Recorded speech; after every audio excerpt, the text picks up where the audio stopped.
धर्म एवं आस्था का केंद्र और बाबाजी नीम करौली महाराज की मनसा सिद्धि का प्रतीक श्री कैंची धाम मंदिर। बाबाजी महाराज की मनसा मन में उठी मौज लहर बात ही उनका संकल्प बन जाती थी। ऐसे मौज में उठी मनसा कब कैसे किस रूप में पूरी होगी केवल वे ही जानते थे। वर्ष 1942 में कैंची ग्रामवासी पूर्णानंद तिवारी जी सवारी के अभाव से नैनीताल से गेठिया होते हुए अकेले कैंची लौट रहे थे। रात होने को आ गई थी। थके महादेव तिवारी आगे खुपी डांट नामक जगह में कथाकथित भूत से डरे हुए आगे बढ़ रहे थे और खुपी डांट पर उन्हें एक स्थूलकाय व्यक्ति कंबल में लिपटा दिखाई दिया। तिवारी जी बहुत डर गए। उस व्यक्ति ने उसका नाम लेकर पुकारा और उससे वहाँ इस समय आने का कारण भी बता दिया। यह थे बाबा नीम करौली जी महाराज। तिवारी जी कुछ अस्वस्थ हुए। बाबा जी ने उनसे कुछ और बातें की और निडर होकर आगे बढ़ने को कहा तथा यह भी कहा कि आगे जाकर ट्रक मिल जाएगा। तब बाबा जी से तिवारी जी ने पूछा, महाराज कब फिर दर्शन होंगे? जवाब मिला, 20 साल बाद। कुछ विश्वास और कुछ अविश्वास लेकर तिवारी जी आगे बढ़े। बाबा जी दूसरी दिशा को आगे बढ़े और शीघ्र ओझल हो गए। तिवारी जी की दृष्टि से तिवारी जी को कुछ ही देर बाद ट्रक मिल गया और ठीक 20 वर्ष बाद सन 1962 में जब बाबा जी तोलाराम शाहजी एवं श्री सिद्धि माँ के साथ टैक्सी से रानीखेत से लौट रहे थे नैनीताल के लिए, तो बाबा जी कैंची में उतर गए। वहाँ बता दूं कि रानीखेत जाते समय रास्ते में महाराज जी के मुँह से एकाएक निकल गया, श्यामलाल बड़ा अच्छा आदमी था। श्यामलाल जी तुलाराम जी के समधी थे। श्री माँ की महाराज जी का श्यामलाल जी के प्रति था शब्द का उपयोग तभी खटक गया था और रानीखेत पहुँचते पर दूरभाष से खबर मिली कि श्यामलाल जी के हार्ट फेल से मृत्यु हो गई। उस दिन इसी सिलसिले में श्री माँ और तुलाराम जी नैनीताल वापस जा रहे थे। बाबा जी कुछ देर सड़क के पैराफिट पर बैठे हैं, तब एक व्यक्ति द्वारा पूर्ण आनंद जी को बुलाया गया। 20 साल पूर्व की स्मृति ताज़ा हुई, स्थान के बारे में चर्चा हुई और बाबा जी ने उस स्थान को देखने की इच्छा प्रकट की जहां साधु प्रेमी बाबा तथा सोमवारी महाराज ने वास किया था और हवन किए थे। श्री माँ के साथ बाबा जी ने नदी पार कर अपने पावन चरण वर्तमान कैंची धाम की मूर्त भूमि पर रखे।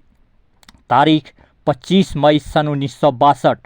घास जंगल साफ कर उससे हवन कुंड को बाबा जी को दिखाया गया। बाबा जी ने आज्ञा दी कि फौरन इस कुंड को चबूतरे से ढक दिया जाए। जब यह कार्य हो रहा था तो जंगलात के लोगों ने आपत्ति की।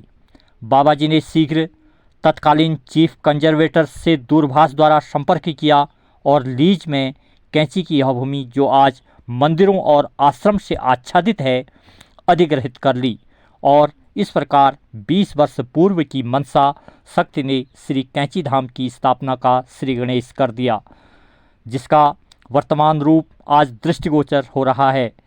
उसी चबूतरे के ऊपर हनुमान जी का मंदिर खड़ा है तथा इसके पीछे गुफा में सोमवारी बाबा की ध्वनि के अवशेष भी सुरक्षित हैं।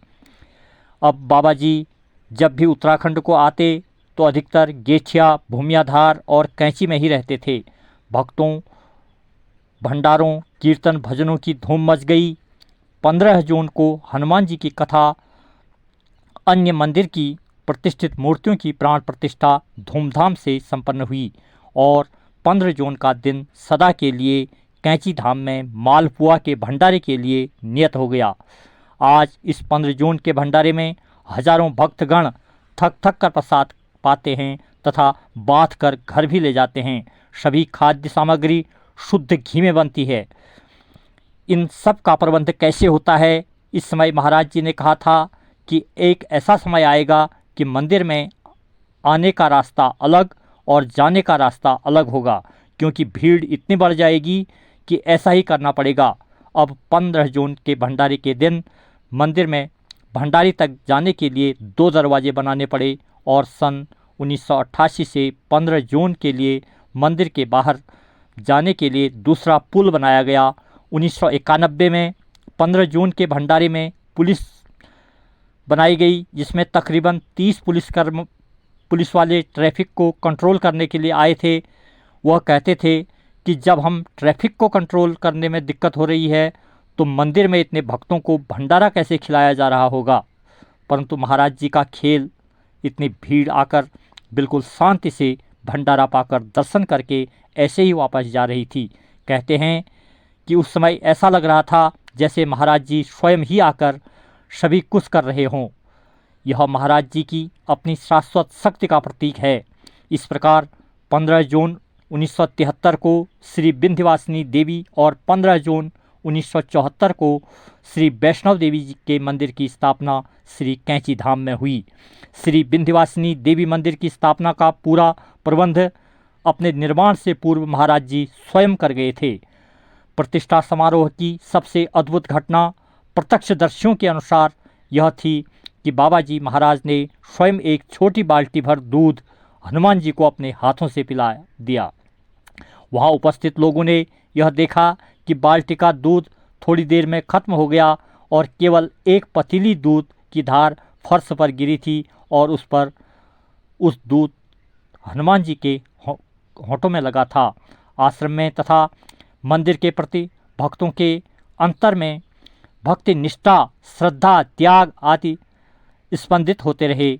इस हेतु बाबा जी ने यहाँ कई उत्सव जैसे 15 जून का प्रतिष्ठान दिवस, श्री गुरु पूर्णिमा, रक्षाबंधन, जन्माष्टमी एवं शरतकालीन नवरात्रि में दुर्गा पूजा एवं हवन की पद्धति प्रारंभ करा दी थी, जो यथावत अब भी चलती आ रही है, जिसमें प्रतिवर्ष हजारों की